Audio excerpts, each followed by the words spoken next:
చూసినప్పుడు చాలా మంది పేదవాళ్ళు ఉన్నారు, బిలో ప్రావర్టీ లైన్కి ఇప్పటికీ తిండి తినడానికి ఇబ్బంది పడుతున్న వాళ్ళు ఉన్నారు, రోడ్ల మీద ఇప్పటికీ భిక్షాటన చేస్తున్న వాళ్ళు ఉన్నారు, ఉపాధి జరగక ఇబ్బంది పడుతున్న వాళ్ళు చాలా మంది, మనం చాలా వీడియోలు చూసాం.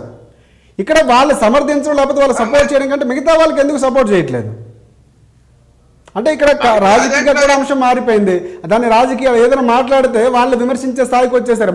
మళ్ళంటే వాళ్ళు మాట్లాడినా కూడా తప్పే, మీడియాలో మాట్లాడినా తప్పే, నిజం వైపు నిలబడినా తప్పే. ఎవడాడు నా దగ్గరికి వచ్చి మాట్లాడమనండి. కల్తీ నెయ్యి గురించి మాట్లాడేటప్పుడు ఒక రూలు, పేదవాడి దగ్గరికి వచ్చేసరికి ఒక రూలా. అక్కడేమో ఇప్పుడు పేదవాడి దగ్గర ఏమయ్యా నీకు బండ్ అంత తక్కువ రేటుకి ఎలా వస్తుంది, నెయ్యి అంత తక్కువ రేటుగా, పాలు తక్కువ రేటుకి ఎలా వస్తుంది అంటే అది తప్ప. ఇక్కడేమో తిరుమల వచ్చేసరికి ఏమో నీ దగ్గరికి అంత తక్కువ రేటుకి ఎలా వస్తుందని అడుగుతారా? అంటే అది లడ్డూకి అయితే ఒక రూలు, బండుకు అయితే ఒక రూల్ అనే చట్టం ఉంది. అక్కడ తమాషాలు చేస్తున్నారు రాజకీయ నాయకులు, తమాషాలు చేస్తున్నారు రాజకీయ నాయకులు. పైగా ఫోటోలు దిగుతారా? మీరు అడిగితే తప్పు లేదా? మీరు అడిగితే కరెక్ట్ గానే అడిగారు కదా. మీరు బయట రేట్ అంత ఉంది, నెయ్యి రేట్ అంత ఎంత ఉంది, తక్కువకి ఎలాగొచ్చిందని అడిగారు కదా. ఏస్ కరెక్ట్. అదే మాట ఒక హిందూ వచ్చి అడిగితే ఏమైనా నీకు బయట అంత కోవా రేట్ అంత ఎక్కువ ఉంది, ఇక్కడ అంత తక్కువ రేట్ ఉందని అడిగితే అది తప్ప, దేశద్రోహం అది, లేదంటే మతాల విద్వేషమా? మీరు వెళ్ళి ఫోటోలు దిగుతారా? ఇదే ఇప్పుడు ఈడితోటి ఫోటోలు దిగారు. ఇప్పుడు వీళ్ళందరినీ సమర్థించారు. సత్యనారాయణ గారు రమ్మనండి సత్యనారాయణ గారిని. నేను అడుగుతా, ఏమంటే మీరు అప్పుడు సపోర్ట్ చేశారు, ఇప్పుడు ఏం మాట్లాడట్లేదని. ఇప్పుడు నేను తెలంగాణ పోలీసులు ఇప్పుడే నేను సపోర్ట్ చేసి మాట్లాడా, కానీ తప్పు చేస్తే ఎవరైనా తప్పు చేసినట్టే. సత్యనారాయణ గారు ఇప్పుడు చర్యలు రూల్ ఫర్ ఆల్, ఎవరు చేసినా ఒకేలాగా ఉంటే దాన్ని చట్టం అంటారు. ఒకరికి అనుకూలంగా ఉండకూడడానికి వీల్లేదు కదా. మరి ఇప్పుడు లోకేష్ గారు ఆయన ఇప్పుడు అతన్ని బాగా పొగిడారు, వెరీ గుడ్. మంచి పని చేసినాడు, పొగిడా, వెరీ గుడ్. ఇప్పుడు చెడ్డ పని చేశాడు, మరి మంత్రి పదవిలో ఉన్నారు, మీరు శిక్షించరండి అతన్ని. ఏం చేస్తున్నారు మీ పోలీసులు? ఏమి పోలీసులు? నేను పోలీసుల వరకు మీరు మంత్రిగా ఉన్నప్పుడు మీరు పొగిడినప్పుడు ఎంత కరెక్ట్ గా పొగిడారో, శిక్షించేటప్పుడు అంత కరెక్ట్ గా శిక్షించాలి కదా. నేను ఎవరైనా సరే అక్కడ ఒక రూల్ ఇక్కడ ఒక రూల్ అంటే ఎట్టి పరిస్థితుల్లో నేను యాక్సెప్ట్ చేయను. నాకు పార్టీతో సంబంధం లే. ఒకళ్ళు ఒక రకంగా అట్లా ట్రీట్ చేస్తారు. ఎక్కడైనా సరే, నెయ్యి విషయంలో అయినా సరే, ఇతని విషయంలో అయినా సరే, ఏ విషయంలో అయినా సరే మీరు ద్వంద్వ ప్రమాణాలు పాటించకండి. అది ఎవరైనా సరే, అది వైసీపీ వాళ్ళ, టీడీపీ వాళ్ళ, నాకు జనసేన వాళ్ళ, ఇవంతా నాకు సంబంధంలా.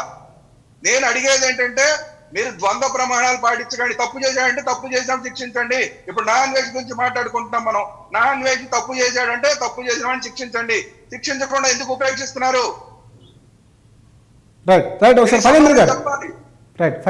చెప్పండి. ఇప్పుడు అది ఇక మనం చాలా ఆడి స్థాయిని చాలా పెంచేస్తున్నాం అన్న శ్రీరామ్ అన్న. ఆడి స్థాయి ఒకటే శ్రీరామ్ గారు మాట్లాడుతున్న అంశాలు ఓవరాల్ గా జరుగుతున్నటువంటి సందర్భాలు తీసుకున్న చర్యలపై ఆయన మాట్లాడుతున్నారు. అంటే ఇక్కడ మనం ఎవరిని హీరోలు చేయాల్సిన అవసరం లేదు, కాలం అన్నింటికి సమాధానం చెప్తుంది. మనం కర్మ భూమిరాంగ్ గారు మాట్లాడుకున్నాం, ధర్మం పైన దాడి చేసిన ప్రతిసారి జరగాల్సిన జరుగుతుంది. సో అది కాదు, ఇక్కడ మనం చట్టబద్ధంగా తీసుకోవాల్సింది మనకు వ్యవస్థ ఉంది. ఆ వ్యవస్థతో మనం ఏం చేయగలం? అందరూ ఎందుకు సమానం చూడట్లేదు? ఇవి ప్రధానంగా వినిపిస్తున్నటువంటి ప్రశ్నలు. ఫణీంద్ర గారు, ఇప్పుడు అన్నా వాయిస్ బ్రేక్ అయింది, బట్ నేను ఒక మాట అయితే నేను చెప్తున్నాను. అసలు లోకేష్ గారు, లేకపోతే పవన్ కళ్యాణ్ గారు, చంద్రబాబు నాయుడు గారు, వాడి స్థాయిని మనం పెంచేస్తున్నాం. దాన్ని ఏమంటారు, ఒక పురుగు, ఒక కూరలో వాటిల్లో వచ్చే ఒక పురుగుని మనం ఎలాగైతే మీరు 100% కరెక్ట్ అన్న శ్రీరామ్ అన్న. బట్ ఒక క్రీచర్, ఆ క్రీచర్ ని వాడు నిజంగా మనం ఏమడగాలి అంటే, దమ్ము ధైర్యం ఉంటే లోకేష్ గారి దగ్గరకో, లేకపోతే పవన్ కళ్యాణ్ గారి దగ్గరకో, లేదా చంద్రబాబు దగ్గర వాడికి అంత అవసరం లే. నిజంగా వాడు ఒక పుట్టుక పుడితే, వాడు మానవ జన్మ పుట్టి, ఎందుకంటే మనం ఒక సంస్కారం ఉంది కాబట్టి. ఫణీంద్ర గారు అంటే ఆయన రావటం మనం చట్టం చేయడానికి అవకాశం ఉంది. అంటే ఇందాక మాట్లాడారు, ఆయన భారత పౌరత్వంతో ఉన్నటువంటి ఒక అక్కడ పాస్పోర్ట్తో తిరుగుతున్నారు. ఆయన ఇక్కడ భారత ఐడెంటిటీ లేకుండా ఏ దేశానికి వెళ్ళడానికి అవకాశం, ఆ ఐడెంటిటీని దాన్ని ఎందుకు అంటే మనం దుర్వినియోగం చేయడానికి ఇస్తున్నాం. ఒక రకంగా మనల్ని తిట్టడానికి, బయట దేశాల్లో ఉంచడానికి అవకాశం ఇస్తున్నాం. దీనిపై ఏమైనా చట్టపరంగా చర్యలు తీసుకోవడానికి లేదా? తీసుకోవాలి సార్, తీసుకోవాలి. ఇది పాయింట్, ప్రధానంగా ఈ దిశగా వెళ్లాల్సిన అవసరం ఉంది. 100% మన రాష్ట్రంలో కానీ, మన యొక్క దానిలో కానీ దీని మీద 100% చర్యలు తీసుకోవాలి. ఎందుకంటే శృతి మించి పాకాన పడింది వాడి తాలూకా పరిస్థితి. ఈ రోజున అందరినీ కూడా ఇష్టానుసారంగా మాట్లాడేటువంటి వ్యవస్థ వాడి దాంట్లో వచ్చింది. అహంకారం నెత్తినెక్కిపోయింది, పిచ్చి పరాకాష్ఠకి వెళ్ళిపోయింది. నా కొడుకుని 100% ఈ రోజున రాష్ట్రంలో ఒక పిచ్చికొక్కని ఎలాగైతే ఒక పిచ్చికొక్క కరిస్తే మనిషిని ఎలాగైతే మనం జాగ్రత్త పడతావో, ఒక పిచ్చికొక్క రోడ్డు మీద కనుక విహారం చేస్తే ఎలాగైతే జాగ్రత్త పడతావో, ఆ డబ్బు అనే ఒక అహంకారంతో మదం పట్టి ఉన్నటువంటి ఒక పిచ్చికొక్కని మనం 100% మనం రక్షించుకోవాల్సిన బాధ్యత ఉంది. కాబట్టి ఈ రోజున ఇందాక మా అన్న చెప్పినట్టు ముఖ్యమంత్రి వారు కానీ లేదంటే ఏదైనా సరే కూడా వాడిని ఇమీడియట్ గా ఈ యొక్క రాష్ట్రానికి దేశానికి రప్పించాల్సిన బాధ్యత ఉంది. ఆ పిచ్చుకొక్కే సరైనటువంటి వైద్యం మనమే చేయాల్సిన బాధ్యత కూడా మనకు ఉంది. అలా అసలు వాడి మాటలు చూసారా? అసలు వాడు ఏమైనా ఒక అంటే పొర్రపాటున వాడు దిశ తిరిగి వాడు ఆ రోజున అక్కడ ఉండిపోయాడు. అంటే వాడికి ఒక ఇన్ఫ్లుయెన్సర్ అయిపోయాడు. అంటే భగవంతుడు కొన్ని విషయాల్లో కొన్ని తప్పిదనాలు చేస్తాడు అనడానికి ఇది ఒక నిదర్శనం. వాడికి ఒక్కసారిగా వాడికి ఒక హైప్ ఇచ్చేసరికి కళ్ళు నెత్తి మీదకి ఎక్కి వాడు అహంకారంతో దేవుణ్ణి, మహిళల్ని, దేశాన్ని, రాష్ట్రాన్ని, కన్న తల్లిని కూడా దూషించే స్థాయికి ఎదిగాడంటే ఒర్ర పిచ్చి వాడిని మనము అసలు వాడు ఎంత పిచ్చివాడిగా మనం ఆలోచన చేయాలి అంటే, ఈ రోజున ఏదైతే సోషల్ మీడియా ద్వారా ఏదైతే మహిళాంటి మన యొక్క ప్రింట్ అండ్ ఎలక్ట్రానిక్ మీడియా ఎదిగాడో వాడు అది కూడా మర్చిపోయి వాడు ఇంత ఘోరంగా మాట్లాడుతున్నాడంటే వాడిని మనం రానున్న రోజుల్లో తుది ముట్టించాల్సిన ఆవశ్యకత ఉంది. చిన్న పావునైనా సరే పెద్ద కర్రతో కొట్టాలా. వాడు పొరపాటున కనుక వాడు భారతదేశంలో కనుక అడుగు పెట్టినా, ఆంధ్ర రాష్ట్రంలో అడుగు పెట్టినా వాడికి పెంటలో ముంచినటువంటి చెప్పు దెబ్బలతోటి వాడికి సంస్కారం అనేది మహిళలే చేస్తారు. మనమేమి చేయక్కర్లేదు, మహిళలే చేస్తారు. ఎందుకంటే వాడి అంత నీచాతి నికృష్టంగా ఆడవాళ్ళ కోసం, మహిళల కోసం, దేశం కోసం, మన యొక్క దేవుళ్ళ కోసం అంత ఘోరంగా మాట్లాడే వ్యక్తి. కాబట్టి రానున్న రోజుల్లో ఆ పురుగుని మనం చిదిపేస్తాం, పురుగుని నలిపేస్తాం. ఫణీంద్ర గారు అంటే ఆయన మొదట్లోనే చెప్పారు, మీరు ఆపేస్తే నేను ఆపేస్తానని మాట్లాడి మొదలు పెట్టినటువంటి ఒక వీడియో అది. ఆ రోజు గరికపాటి నరసింహారావు గారి గురించి మాట్లాడిన తర్వాత క్షమాపణ చెప్తూ చేసినటువంటి వీడియో అది. నేను గతంలో చాలా హిందువులకు సపోర్ట్ చేస్తూ రామాయణాన్ని చెప్పాను, మహాభారతాన్ని చెప్పాను, ఏ ఒక్క యూట్యూబ్లో చెప్పండి. ఇలాంటి సానుభూతి మాటలు ఇవన్నీ మాట్లాడి హిందువుల గురించి, హిందూ దేవుని గురించి గొప్పగా మాట్లాడి ఇప్పుడు అదే దేవుళ్ళని, అదే అందులో ఆచారాల్ని కించపరచడం లేకపోతే తప్పుపడుతూ మాట్లాడడం. గరికపాటి వారికి, చాగంటి కోటేశ్వరరావు గారికి ఎడంకాల మీద ఉన్న వాళ్ళ ఎడంకాల మీద ఉన్న మహానుభావుల యొక్క వెంట్రుక సాటి కూడా ఈ వెధవ చేయలేడు.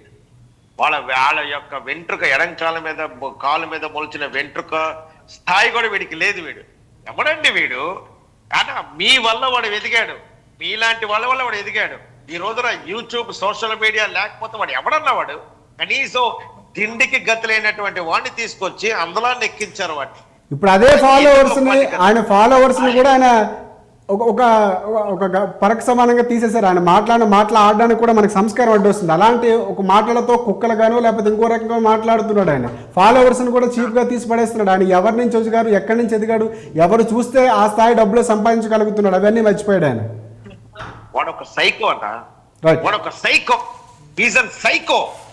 ఒక సైకో ఏంటంటే వాడు ఏమి మాట్లాడతాడో, ఏది చేస్తాడో వాడికి తెలియనటువంటి పరిస్థితి. వాడికి మానసిక స్థితి బాగాలేదు, వాడి యొక్క మానసిక విధానం బాగాలేదు వాడికి. కరెక్టే ఫణీంద్ర గారు, మానసిక పరిస్థితి బాగలేదని పేషెంట్ ని అలా వదిలేస్తామంటారా? చికిత్స చేయాల్సిన అవసరం లేదా? 100% ఆ చికిత్స మన ఆంధ్ర రాష్ట్రంలో జరగాల, ఎస్పెషల్లీ ఉత్తరాంధ్రలో జరగాల, మాలాంటి డాక్టర్స్ చేతిలోనే జరగాల వాడి యొక్క చికిత్స. ఆ చికిత్స జరిగితే వాడు కరెక్ట్ గా నిలబడతాడు. వాడికి అప్పుడు దేశం, తల్లి, అభిమానం అన్ని కూడా గుర్తొస్తాయి. భగవంతుడి దేవల మేము కూడా అదే కోరుకుంటున్నాం. ఆ పిచ్చివాడిని, ఆ యొక్క పేషెంట్ ని మా ఇలాంటి డాక్టర్స్ చేతిలోకి రావాలని మేము కోరుకుంటున్నాం. ఈ దేశాన్ని కూడా మేము అదే కోరుకుంటున్నాం. అప్పుడు వాడికి సరైనటువంటి ట్రీట్మెంట్ వచ్చింది అనుకోండి, అప్పుడు ఆటోమేటిక్ గా వాడికి మొత్తం గుర్తొస్తుంది. అదేంటంటారు, పూర్వజన్మ కాదు, ఈ జన్మలో వాడి స్థాయి కూడా గుర్తు తెచ్చినట్టుగా మేము చేస్తాం. మేము ఈ జన్మలో కూడా వాడి స్థాయి, అరే బాబు నువ్వు ఏ స్థాయి నుంచి ఏ స్థాయికి వచ్చావరా అని చెప్పి మేము గుర్తు చేస్తాం. చేసే రోజు కూడా దగ్గర పడింది, ఊరుకునేటువంటి పరిస్థితి లేదు. ఆల్రెడీ అందరం కూడా మేము వెయిట్ చేస్తున్నాం. అలాంటి లోఫర్, జోకర్, ఒక ఐటమ్ గార్డ్ కోసం మేము వెయిట్ చేస్తున్నాం. కాకపోతే అంటే ఇప్పుడు మనం మాట్లాడుకున్నటువంటి సందర్భాలు ఇంకొకటి అంటే అసందర్భమైన ఒక ప్రస్తావన అంటే మన ఫోన్ ట్యాపింగ్ అంశం, అది రాజకీయ పార్టీలకు సంబంధించిన అంశం ఇప్పుడు ఇక్కడ అప్రస్తుతం. కానీ అక్కడ ఎలాగైతే